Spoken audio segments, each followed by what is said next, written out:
start. Good evening, my countrymen. For the nth time, I have lost the counting. I meet my cabinet members who are critical in the fight against COVID.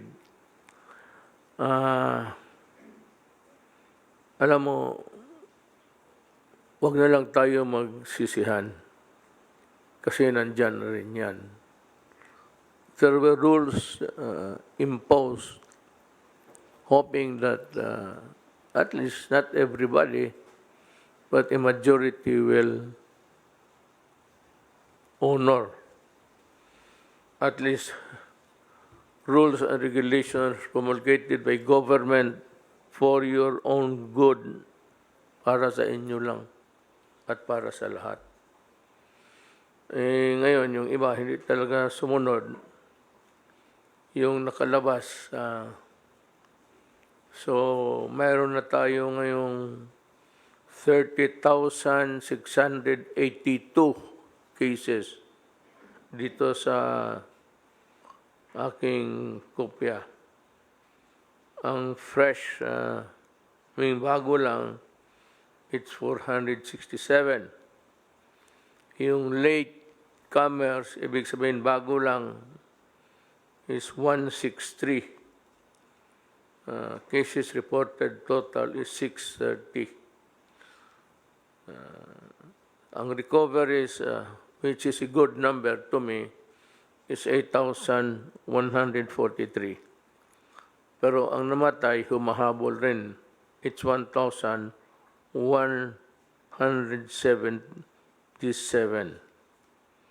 Medyo naghabulan lang ang patay, pati ang recovery. Though maganda ang recovery natin, mga kababayan ko, ang Cebu ngayon ang may problema. May problema sila. Alam mo kasi pag may problema, tapon na yan eh. If you solve the problem locally amongst the officials there, there's bound to be a derailment in the programs of government because they would start to blame each other. And nobody would try to introduce novel ideas or even to implement one that is already, a measure that is already of proven efficacy kasi nagsisisihan na. So, kayong mga taga Cebu, it's not that I do not trust your capability, but rather I said it's the penchant to go into a sort of a yung sisihan nga, tapos nobody would answer for anything. So, mga kaigsunan ako sa Cebu, both sa mga syudad o probinsya, akong ipadala si General Simato. General Simato is the Secretary of SADAR, sa DNR rather. I'm sorry. Sa DNR, sabi ko, kung maiwanan mo yung opisina mo sandali, total ikaw yung inuutosan noon ni GMA, President Arroyo, pati ako. Kayong lahat naman eh. And dito sa Manila, the head body of that is the IATF. Then, itong office ni Secretary Samato would be an adjunct to that body. So, he will exercise all the powers of that body upon notifying General Lorenzana, who heads the agency. All he has to do, not for permission, but just to advise Manila here that these things are being done, these things are not yet done, and these things must be done. So I cannot wait for the transition of communication, of asking for approval. Then that is the bane of bureaucracy. Sa totoo lang. Yan ang tigabigay sa atin ng how would you tell it? A fractured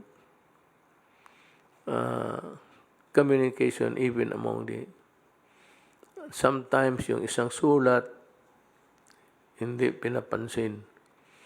Kaya sabi ko kay General Simato, just exercise the powers of the task force. Anyway, you are an adjunct to an office there. I will just write a executive order. Puko na si Juan Bong Medaldia to follow, and he might fly anytime. You can use the Air Force or any plane that is available, government-owned. Baski anong aeroplano dyan, go there and fly. I suggest that you sa Air Force kasi maraming air assets. Makarating ka kaluan. If you want to stay there, or you might want to fly back. But I must have the picture of how grave the situation is, or the situations are, and malaman ko na may bawaan ako nga naanay taong nagpalihok anang sa Cebu. Kaysa Cebu na ay daghang pasangil, na ay pasangil nga tao, na ay dili gusto, na ay silusay muna. So, that's the problem there. Pero wala ko tunong nga tao. I am just sad that Cebu has to undergo that kind of painful situation now. But nonetheless, kaya natin yan. And I am sure si Mato, he cannot solve the problem on his own. He has just to make recommendations and let us know what we should be doing. And that is very important. It's part really of the intelligence work of any organization to know what is ahead and behind and on the side, so that you'd know how to prepare and go and fight the enemy, COVID. So, that's it. Ang aking report ngayon. Dito, unahin ko naman yung aking talking points. I talk to you now to update you on our latest situation. Ang COVID is fighting us, and we are fighting back. But ang masabi ko sa inyo na good news is that we believe, and I believe too, that many countries has now perfected some vaccine. Maybe some are haphazard kasi madali yan eh. The quest for vaccine takes time, years. Dito nagmamadalian, at least we have a medicine that would fight COVID. And sabi nila, ako, the nearest that I can explain to you is, kung baga germs ito, the antibiotic kills the bacteria. But the antibiotic cannot harm a virus or a virus. Again, hindi yan ang panlaban. Ang panlaban mo lang dito sa virus na to is really your body. Yung kasarili mong sundalo sa katawan na mag-fight sa kanya. But actually, ang mangyari kasi yan, nabigla, pumasok sa katawan, hindi niya recognize kung ano yun. So he has to manufacture, just like what we are doing physically in the outside world. Yung ating body has to fight. Minsan na overwhelm, natatalo siya. That's why you fight for your life inside. Now, yung vaccine naman, dahan-dahan nila i-inject yan sa, I think it's a horse. Dahan-dahan pa, kagaya ng snake bite. Parang ano yan, antivenom. Inject mo na ng dahan-dahan, palaki ng palaki.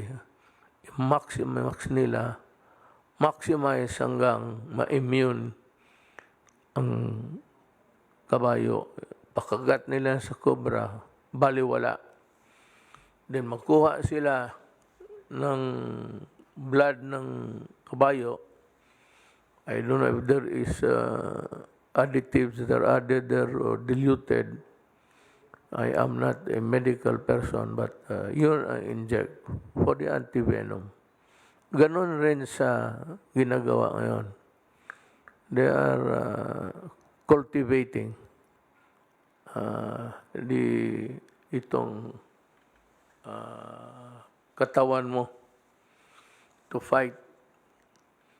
Pero merong medisina panlaban ng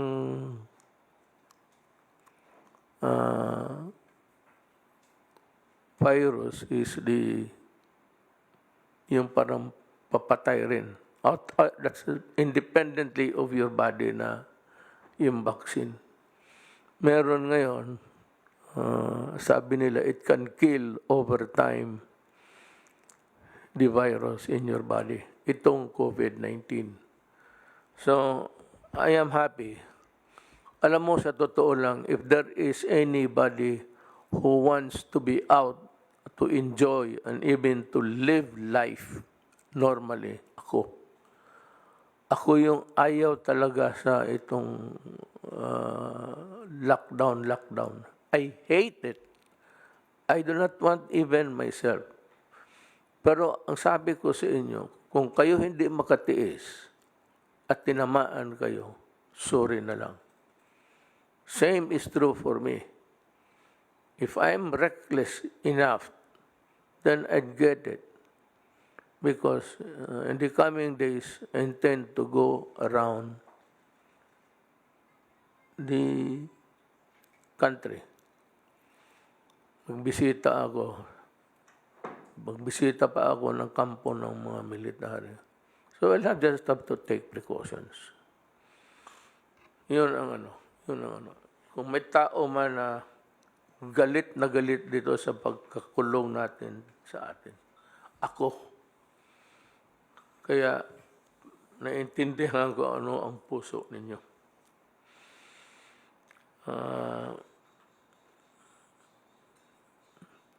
Naghahanap ako ng Emergency Operation Center. I'm sure Secretary Simato can look, as long as he has the support and assistance of the Cebu local officials, both national and local.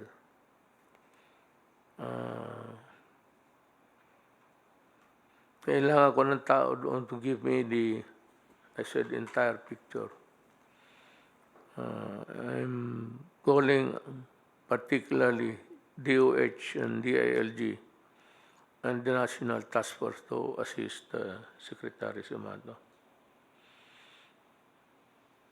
Tsaka kung talagang may lockdown man, uniform talaga, and this has to be enforced by the police.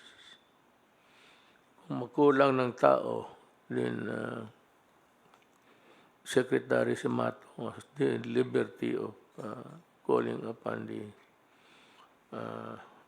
military guys to help.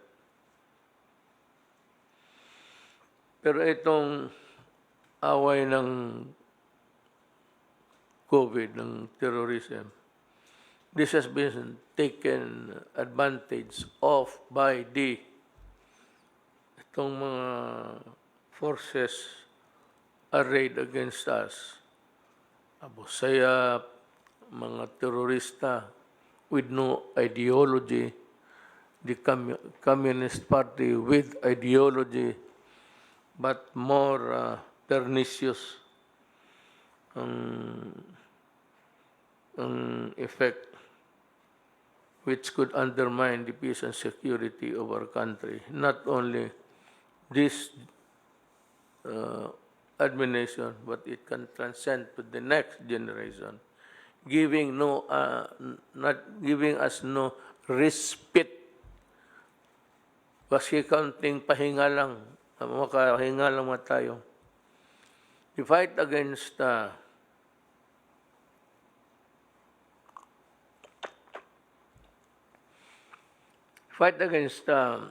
NPAs has long been there. It started in the 50s. Hanggang ngayon nandyan pa. It has undermined the national security of the country. Ngayon, at what point will the country suffer a downfall? I don't know. But if I do not do my duty now as president, as the other president did when it was their time, we might just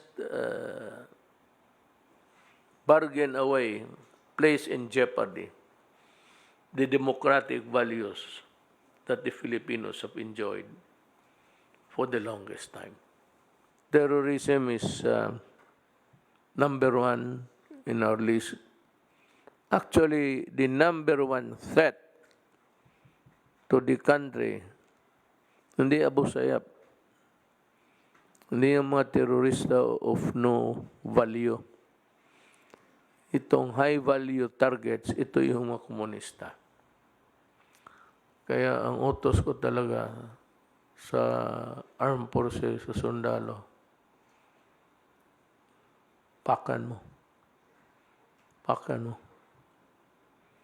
Kasi pag ikaw inabot, pati nga yung pulis nagsama doon ng mga gobyerno na nagtutulong sa mga tao. Pinatay pa ninyo lahat. Tapos, using a Gillette blade.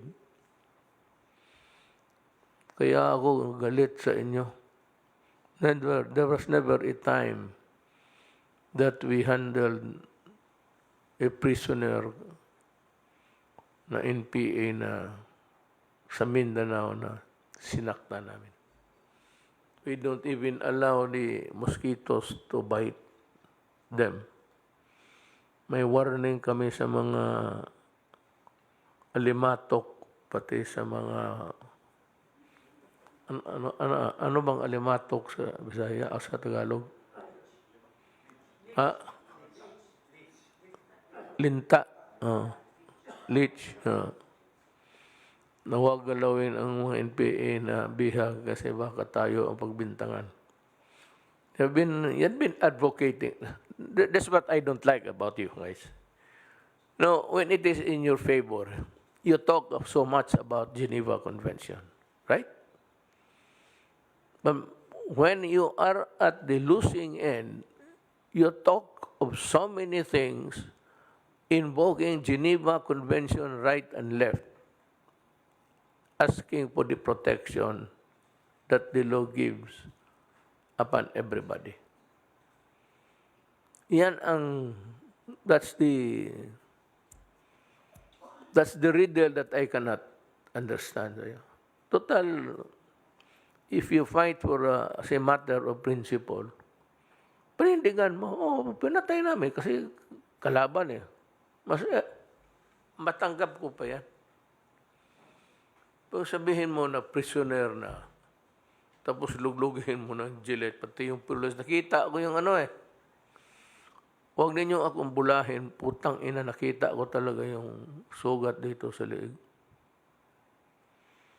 Kaya, yun, ang kasalanan noon, nag-escort ng mga tao sa gobyerno para sa tulong. Mahirap na ang buhay noon eh. I hope na yung mabigyan ngayon, we have started, I think, the second tranche. I hope that you would not bigyan ninyo to. This time, ipatikim mo sa tao yung kanila talaga. Yung una, kinuha ninyo eh. Tapos yung taxation dito sa Maynila sa mga kumpanya, all operating private entities, corporations in Mindanao contributed money to you. Alam namin.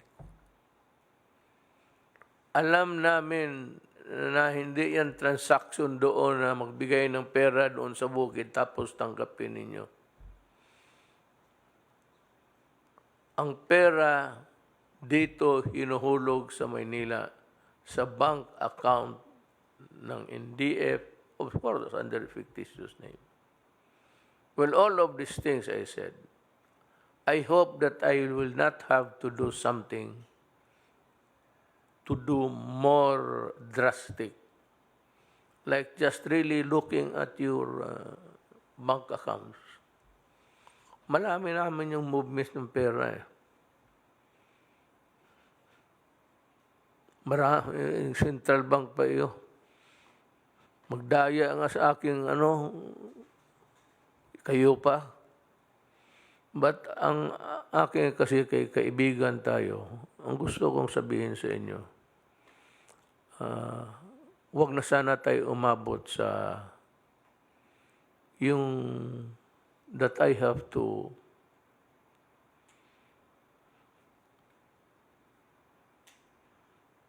kill you.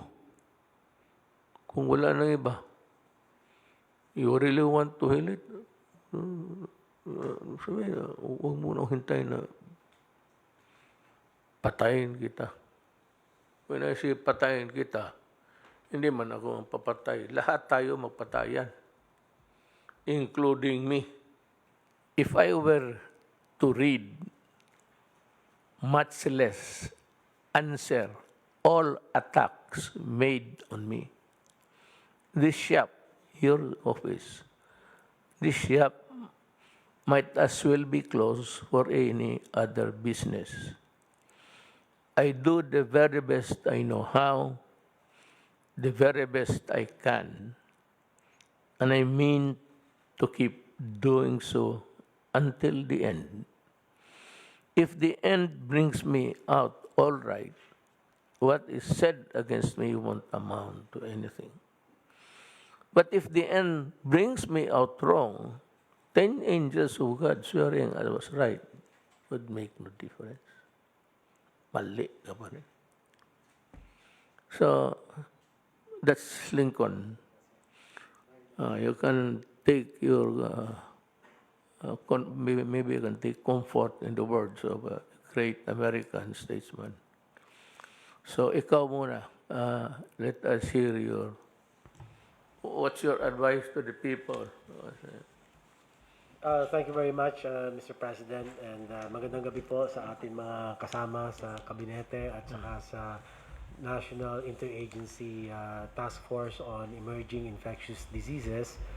At can I be allowed to make my report, Mr. President, or did you want me to address some of the issues that have been raised against me, Mr. President? You can, if you want to defend yourself, it's your right. Yes, sir. Well, yun doon po sa Bayanihan Heal as One Act.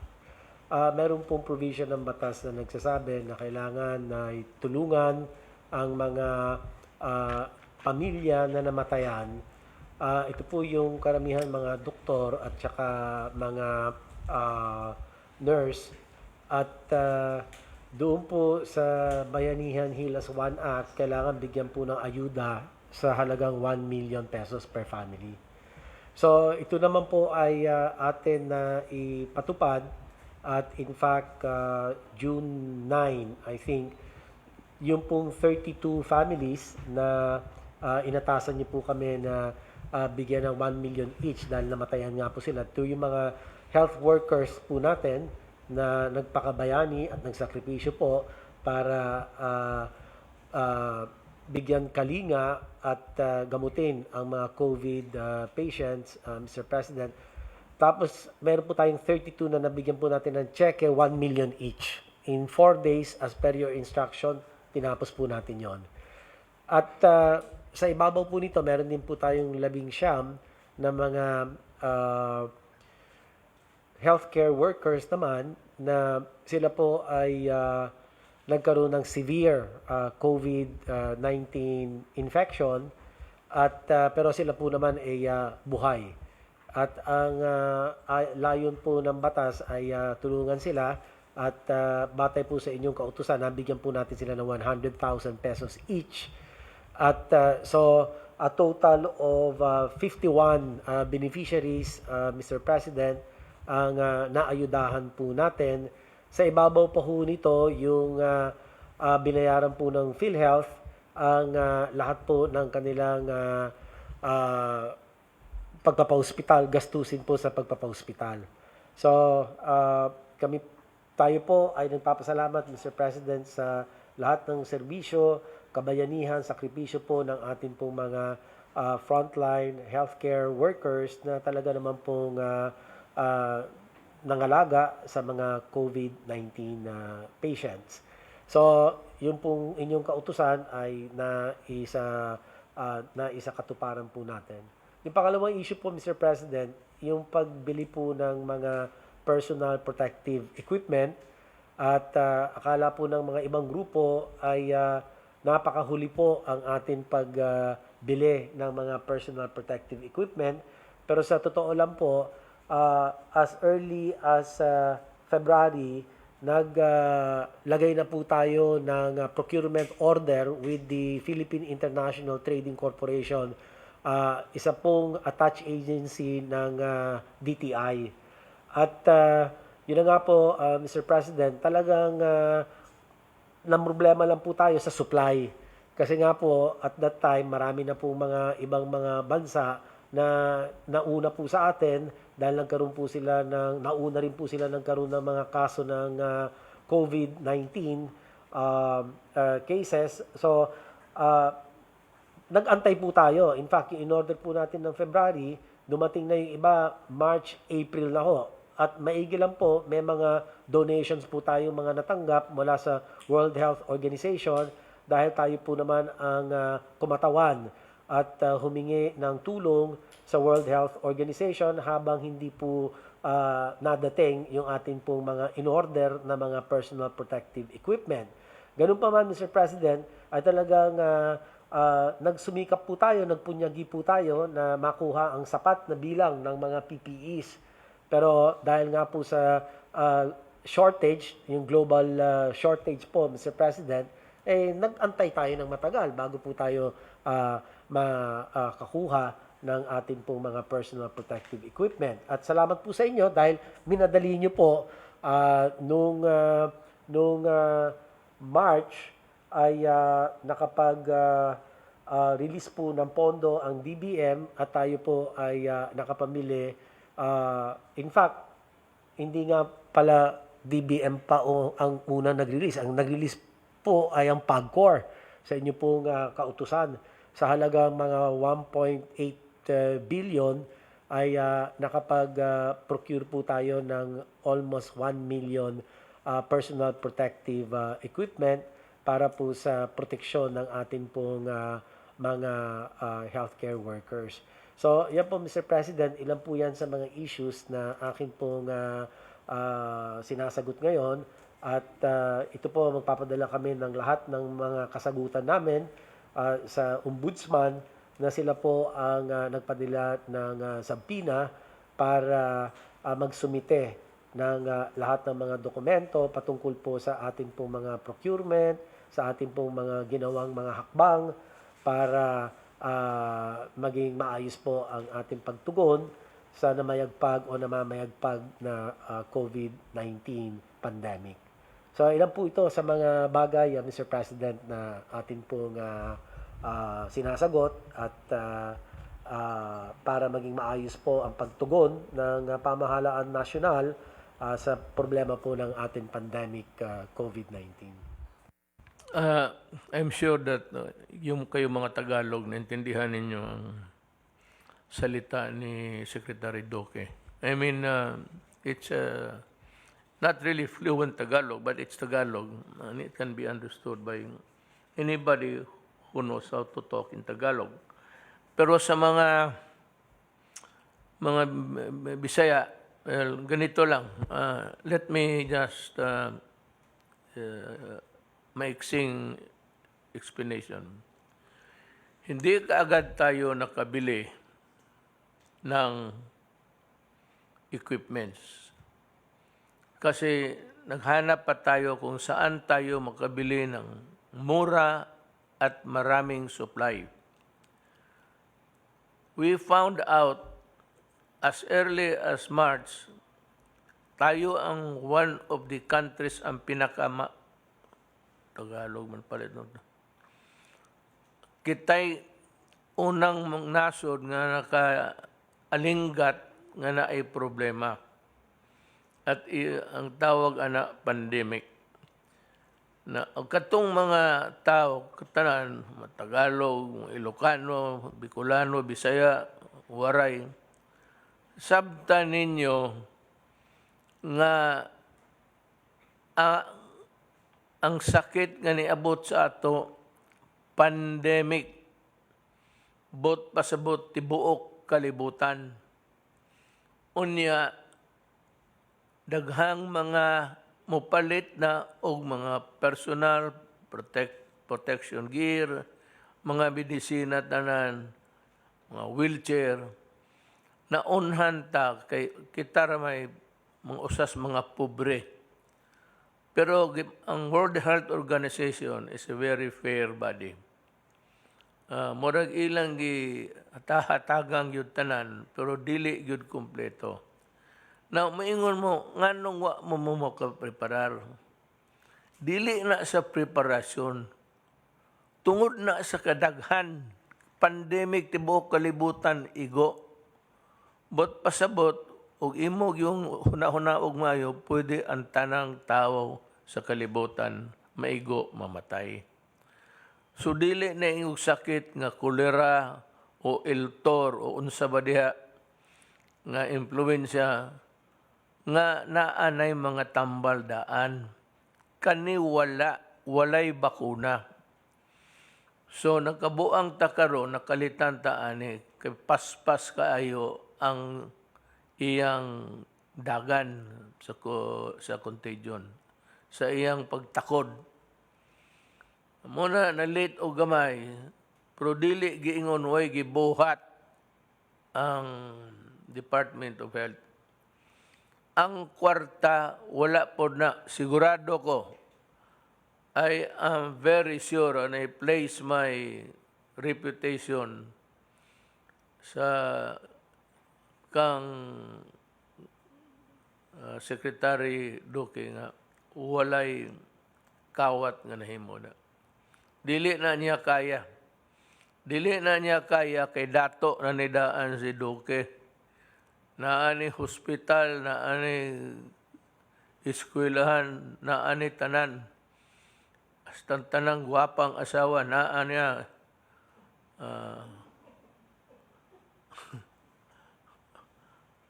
muna importante, tanang gwapa.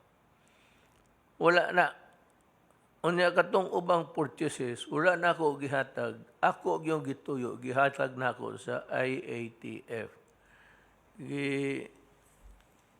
Panungo ang unang under ni Secretary Lorenzana, si General Lorenzana, General Galvez, o si General Anyo sa DILG.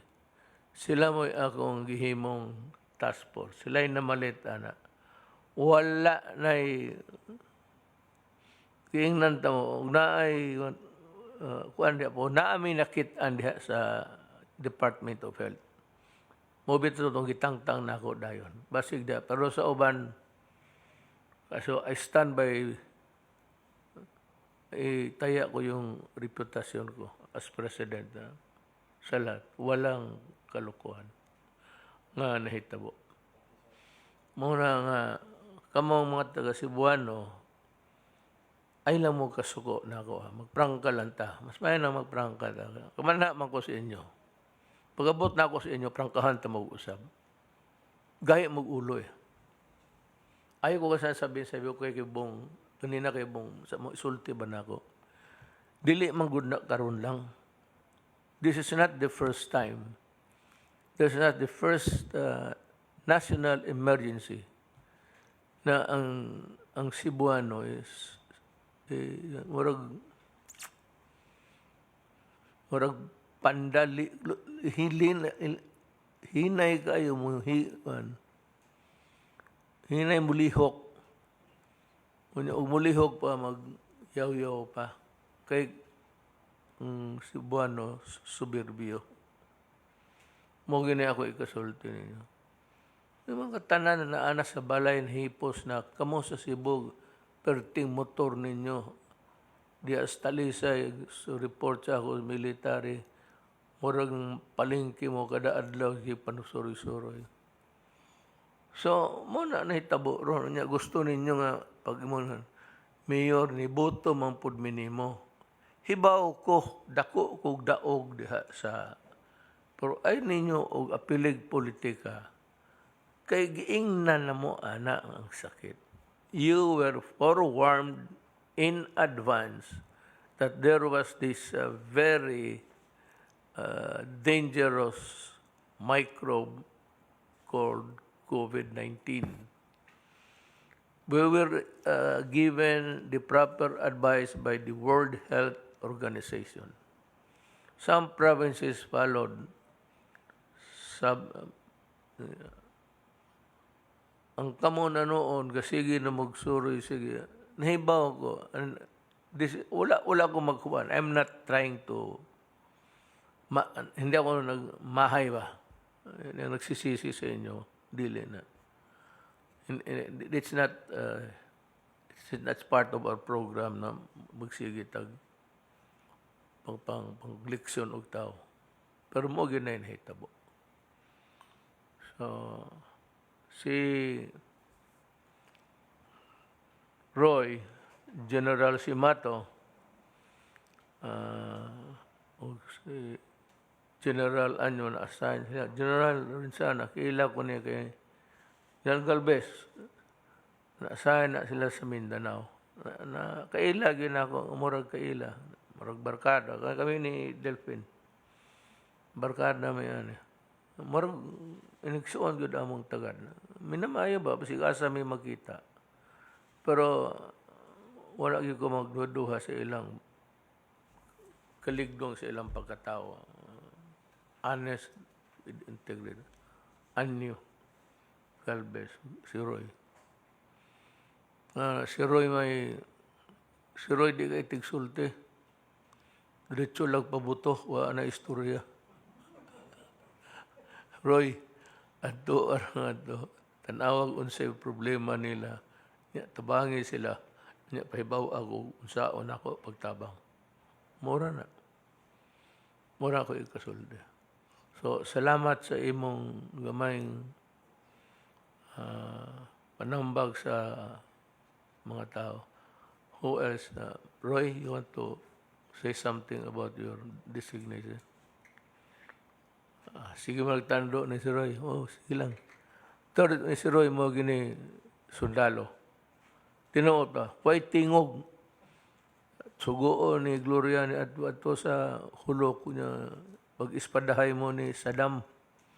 Adto po siya sa blow sa Iraq. Nagdasa sa espada, kay espadahay sila ni Saddam. Nauna dyan sa Amerikano. Sa Libya mo po. Ang padaan ako sa Libya. Lately, padaan ako siya sa Libya gihapon tungod sa mga Pilipinong tuangan to. I'm satisfied. Nandoon pa ba yung is it wrong for me to ask? Nandoon pa tong truck na akong barko dito magipaparking. Yung frigate na sabi ko iparking mo muna diyan sa ano. Bumalik. Kaya pasya lang. At least kita ng mga Pilipino doon. Handa ako magipagira. Basi gamay rin yung atong nasod. I want to board that new frigate that you... Is it the biggest among the... I read it 1 week ago na nandito na. I want to board it just to see how good it is. Kindly arrange the time. So, General Galvez, go ahead. Sir, I agree with you sir, that the procurement process of the DOH has been very clean, sir. Actually, sir, kami po sir sa NTF, kasama po si PSDBM, si Lloyd, at saka sir si Yusek Borge, yung sa ating pong protocol. Talagang pinagigihan po namin po sir na talagang yung mabibili po natin is pinakamahusay at saka po yung talaga magagamit po natin sir.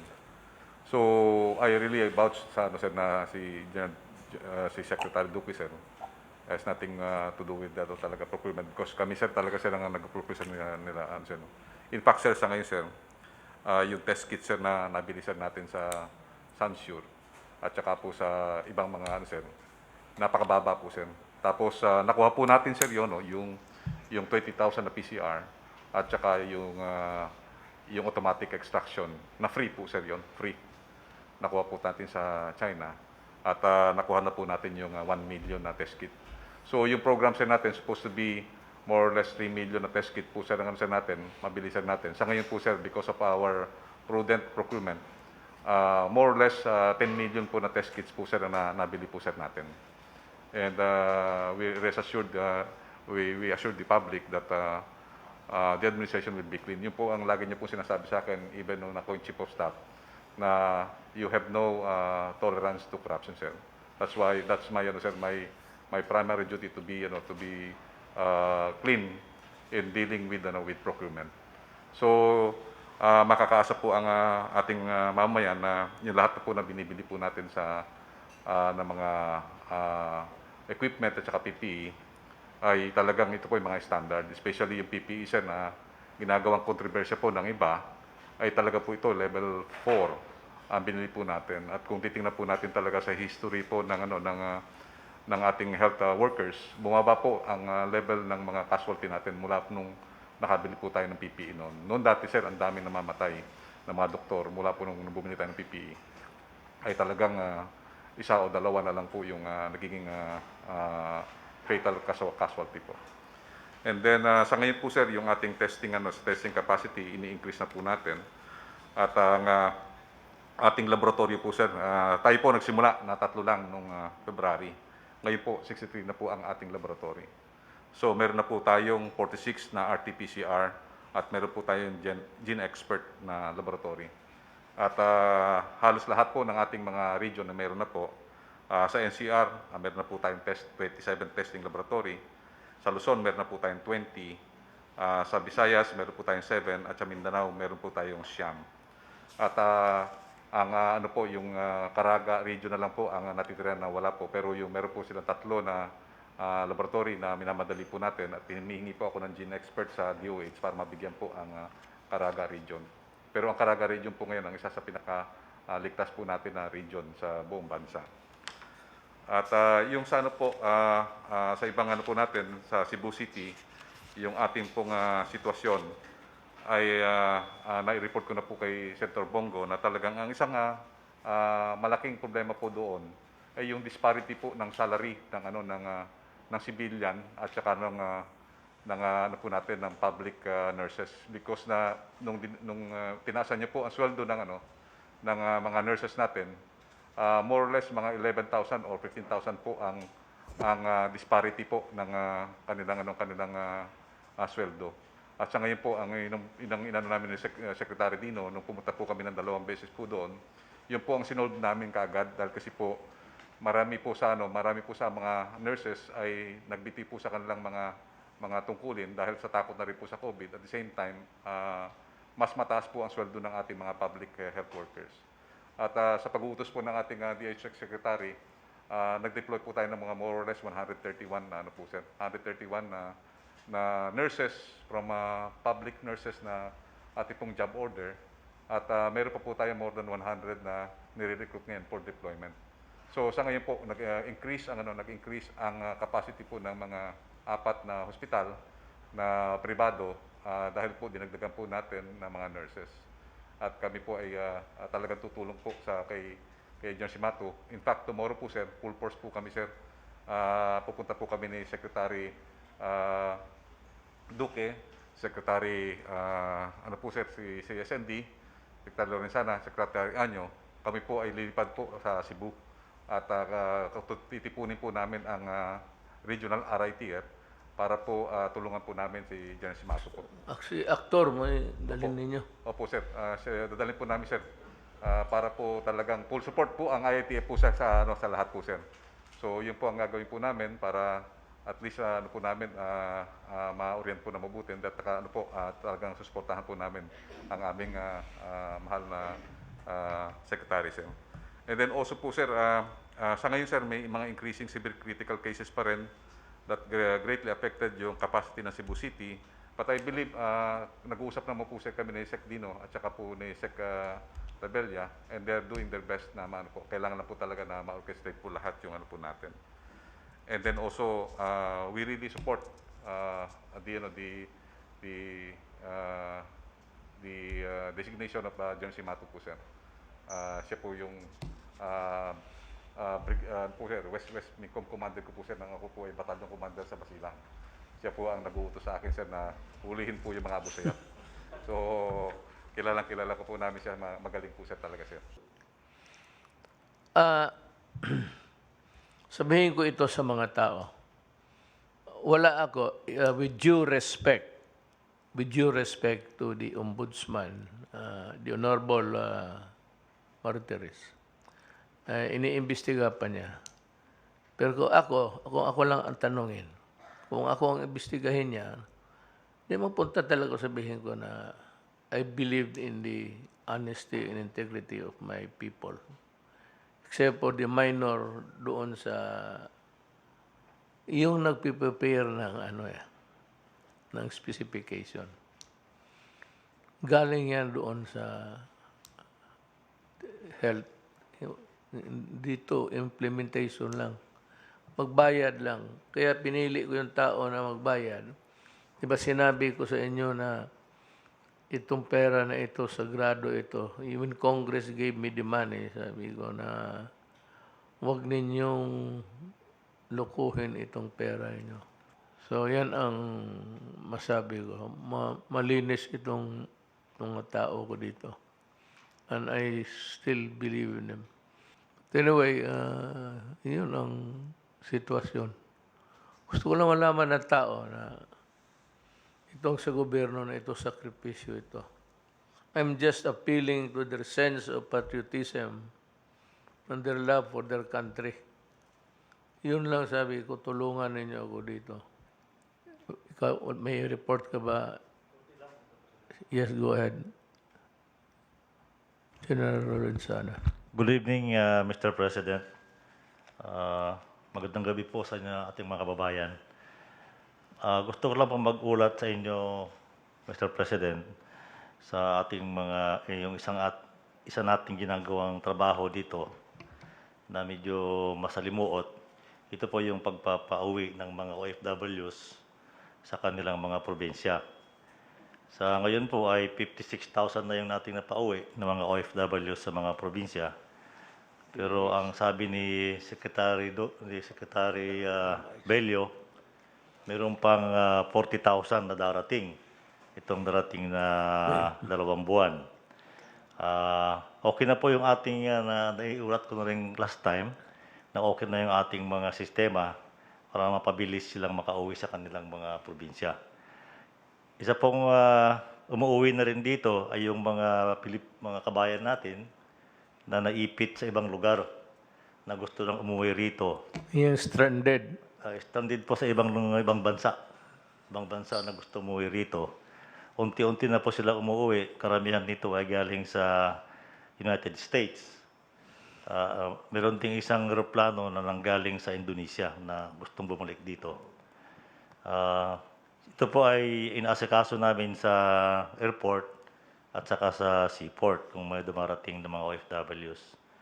Ang pangalawa po ay yung mga kabayan nating namatay sa Saudi Arabia. Ang sabi po ni Secretary Bello ay mayroon tayong 280. Hindi po ito COVID-related, sabi niya.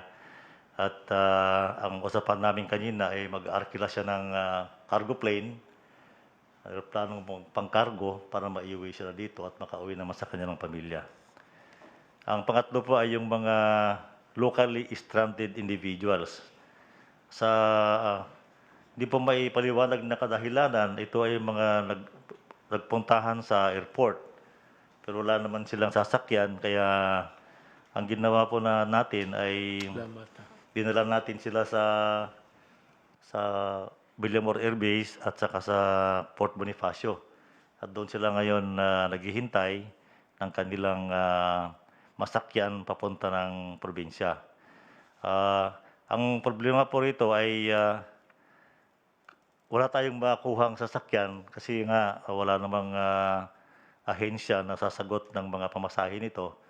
Ang pinagtitiyagaan po natin ay ang ating Air Force planes at saka yung mga barko ng Philippine Navy. Meron po yatang mga 40,000 dito sa Metro Manila na mga locally stranded individuals. Karamihan po ito, Mr. President, ay meron silang mga ticket sa airlines. So, hinintay po natin na magbukas yung mga paliparan sa probinsya para makapagpalipad na itong ating mga airlines para maiuwi itong mga locally stranded individuals. Kung ko lang po, pakiusap natin sa mga locally stranded individuals ay huwag po kayo magpunta sa airport kung wala kayong sigurado masakyan. Dahil magkakahirap-hirap po ang ating buhay doon. Wala naman kayong matirhan sa airport at pati pagkain ay sinasagot na ng Philippine Army at saka Philippine Air Force at sila ay nahihirapan din. So pakiusap lang po, huwag kayong magpunta doon kung wala kayong siguradong masakyan. Yun lang po, Mr. President. Thank you. Wala na ba? Sir. Yes. Roy. Mr. President, good evening.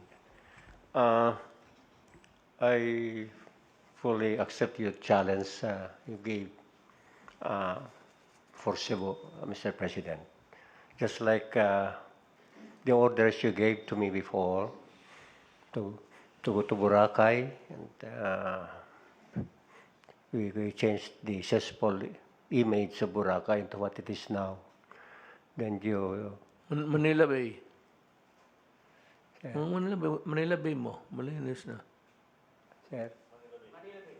Manila Bay. And you ordered me to clean the waters of Manila Bay to implement the order of mandamus of the Supreme Court. And within the year, Mr. President, Nag-report, may I interrupt you? Nag-report ka na doon sa Supreme Court? Compliance mo sa mandamos nila? yes, sir. Yes, Mr. President. Yung dalawang ano ko kasi sa Supreme Court, the first is the mandamus, Mr. President. This is a continuing mandamus, and we expect to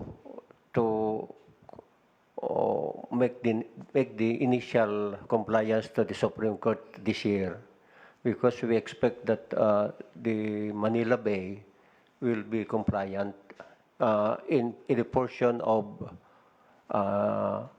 the Baywalk area towards the Pasig River and the Parañaque River. This is what we can probably finish this year, Mr. President, and probably next year towards Bulacan. And your order for me to go to Iraq and to go to Libya, I complied, Mr. President. Now, this one, going to Cebu, when the Senator Bong talked to me, and I said, this is really an honor for me because probably this is fate or destiny, Mr. President, to be doing things to save the lives of some people in Cebu at this time of pandemic. This only happened in 100 years. And I was looking at the statistics of last pandemic in 1918, wherein it was a worldwide similar to this what we are experiencing now. And there were about 50 million who died. And I was researching how many Filipinos died in 1918 to 1920 in that pandemic. Remember, at that time, Mr. President, we were under Commonwealth, and the Americans were here, and we suspect that doon nanggaling yung virus then. So we suffered also casualties in that year. Through the researchers coming from some Filipinos, there were about 50,000 to 75,000 Filipinos died at that time. Of course, they were also implementing some lockdowns. They were also implementing some But I was also thinking, Mr. President, that the next generation will be looking at this again, at what transpired during this pandemic. And the approaches that we are doing now will be again probably reviewed by the next generation, whether we did it right or we did. So it will be dependent on the future of the effect of what we are doing now. And I'm very certain, Mr. President, that we will be able, comparing those casualties, what happened 100 years ago compared to us now. Well, in the last 4 months, ating casualties only about 1,000 something, 1,100. Then if you project that for 2 years, it will only be about 4,000, 5,000 if we project this probably. So these are the things that will be very, probably this will be reviewed by the next generation, what you are doing now. So thank you, Mr. President, for giving me opportunity to Cebu. I will do my best, Mr. President. Well, anyway, let's have give the floor now to... Magandang gabi po, Mr. President.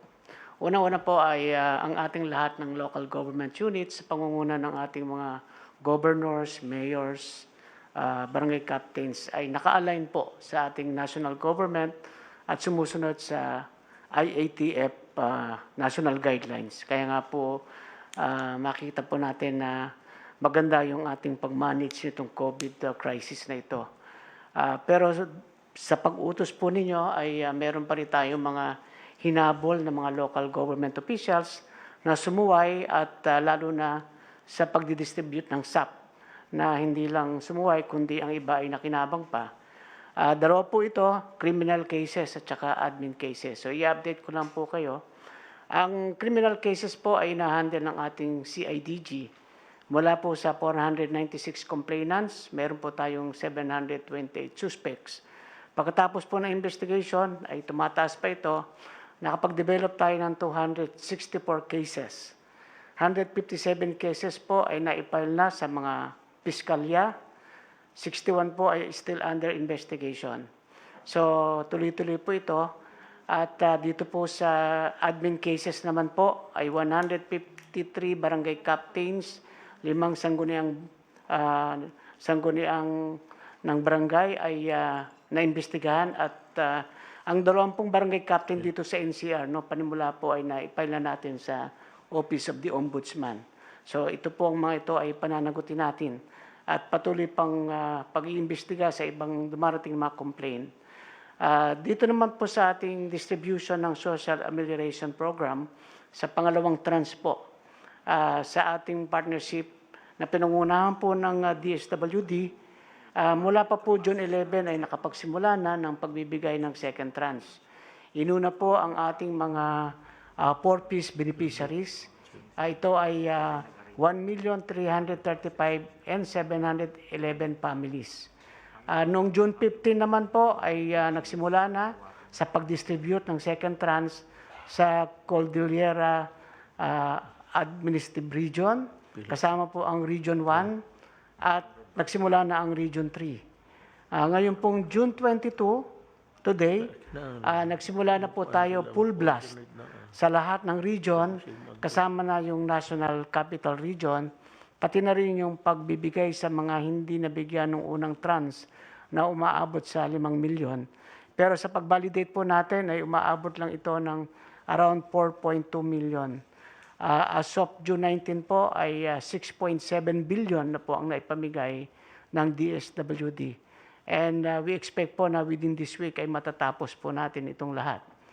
Sa Cebu naman po, kung saan ang ating concentration, dinagdagan na po natin ng ating kapulisan doon sa pag-i-implement ng ECQ. At mula po noong June 15, 1,363 violators po ang na-apprehend. Ito yung mga hindi nagsusuot ng maskara, ito po yung mga sumusuway sa mga physical distancing at kung ano-ano pa po. Ang ating effort po dito ay matulungan ang Cebu City LGU para po maiwalay natin yung mga positive dito at mailagay talaga sa mga tunay na mga COVID isolation facilities. Sa dako naman po ng contact tracing, meron po tayong 3,440 teams. Ito po ay binubuo ng 52,794 members. At ang ating pong efficiency ay 96.77% with a case close contact ratio of 1:5. So maganda po itong numero na ito. At nakahanda na rin po kami na mag-hire ng additional 50,000 contact tracers para po sigurado na mapag-ibayo pa natin yung contact tracing. Dito naman po sa usapin ng LSI, ang gagawin po namin dito ay i-organize namin ito sa tulong po ng mga LGUs na tatanggap. Ayaw na po natin yung barya-barya na nakakalusot yung iba at hindi po na i-quarantine. So, ang balik probinsya po ay isang magandang huwaran sapagkat yung balik probinsya, organized po eh. Pag alis pa lang dito sa Manila, alam na ng LGU kung ilan yung darating, sasalubungin nila, at diretso sa quarantine at maayos ang lahat. Wala pong nakakalusot. So sa ating pong LSA ngayon, gusto po natin ay ganun din. Alam ng LGU na darating ang ganitong karami at kailangan po ay nakahanda yung kanilang isolation facility sapagkat kung puno po at darating ang mga kababayan natin at hindi rin nila maiko-quarantine, doon po nagsisimula yung tinatawag nating contagion or infection or contamination. So kailangan po talaga ay organized at coordinated at ito po ay pag-iibayuhin namin. Kasama po ang ating National Task Force. Sisiguraduhin po natin na maihatid ang ating mga kabayan ng ligtas. Gagamitin na po natin yung ating mga barko ng Philippine Navy, Philippine Coast Guard at kung ano pa yung marirentahan natin para bultuhan po ihatid natin doon sa mga nakahandang LGU. So yun lang po, Mr. President. Maraming pong salamat. Talking of kaibigan natin si Chavit Singson, nagmamaganda ang loob yung tao, is offering 400 buses at the disposal of the task force yan.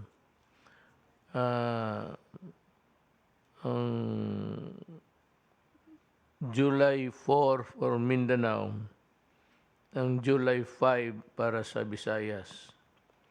400 buses yan.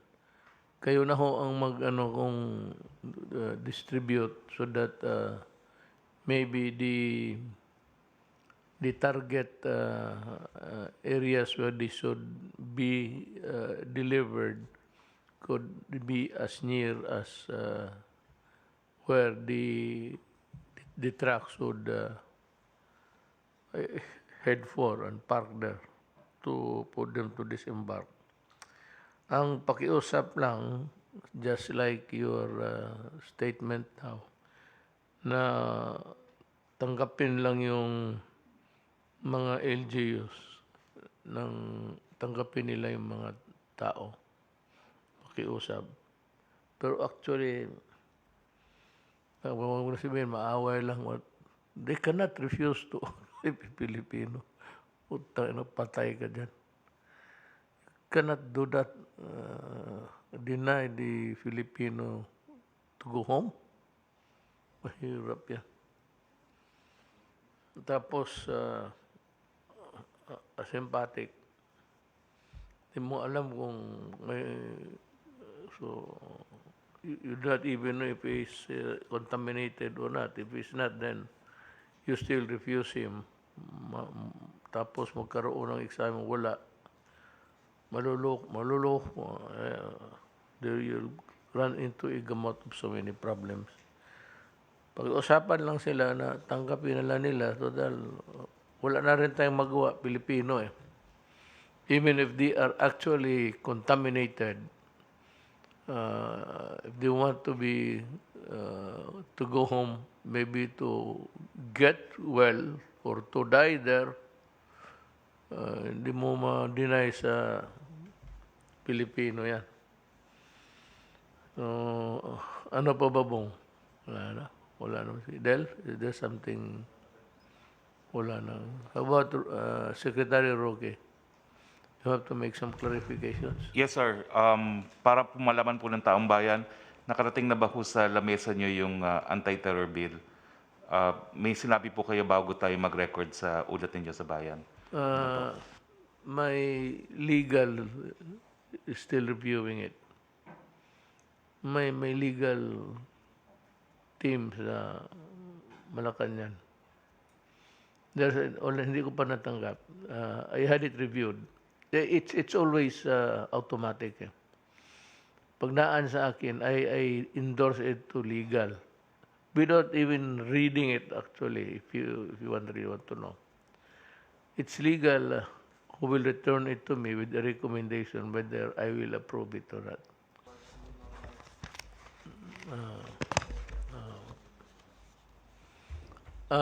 Ulitin ko yung hindi naman warning, kundi pakiusap sa inyo na sanayin natin yung buhay ngayon. Bago na talaga ang pamumuhay, ang diskarte, maglakad, paggalaw, social distancing, hugas kamay, mask, tapos kung maaari, limit mo yung labas mo. Kasi ang COVID nandyan, ready to cling to your body. Pasok yan sa bunganga, ilong, mata. Pero yung iba, hugas nga, maski anong sabon. Ulitin ko yung anong pinaka-effective talaga. Yung pagkatapos mahugas nga, sabi ko. Di ba sabi ko nung previous program? Pag hugas mo, malaman mo effective kasi ang mga kamay mo mamumuti. Sabihin, pare, ang lakas ng bisa ng nakuha mo talaga. Para ka ng puting tela. So, hindi ka nagkamali, nagamit ng bahala kung anong gusto ninyo. Hugas kamay. Kababayan ko, alam mo, mahal ko kayong lahat. Dino-joke ko lang, dinadaan ko lang sa joke kasi wala tayong magawa eh. Ilang beses na dito yung warning, nakakainis na. But really, the danger is there. It's up to you to decide. Pag tinamaan ka, sorry. Wala tayong magawa. Yung mga taga Cebu, gano'n rin. Bakit marami? Because you were too confident and too complacent about it. Parang binaliwala ninyo. Ayan, dumating. So, yung task force pati yung bagong action cabinet officer si Jesse Mato ang sasama, magtingin sila sa sitwasyon. At maiwan si Jesse Mato kung anong magawa niya. As I said, you can fly in the morning, be back in the afternoon. You can use any government asset, aeroplano. At saka magandang idea yung barko. Dandahan lang, komportable sila. Hindi kagaya ng truck na, lala mo sa tiyan mo, kailangan mo na mag-relieve, pigilan mo pa yung ihi mo. Eh, itong barko, tsaka mabilis na yan ngayon. Maganda yan. That's a very good idea. I appreciate it. Okay, yun ho ang achievement. Yun ho ang gawa namin. Ang ginawa namin during the past few days. Thank you for listening to us.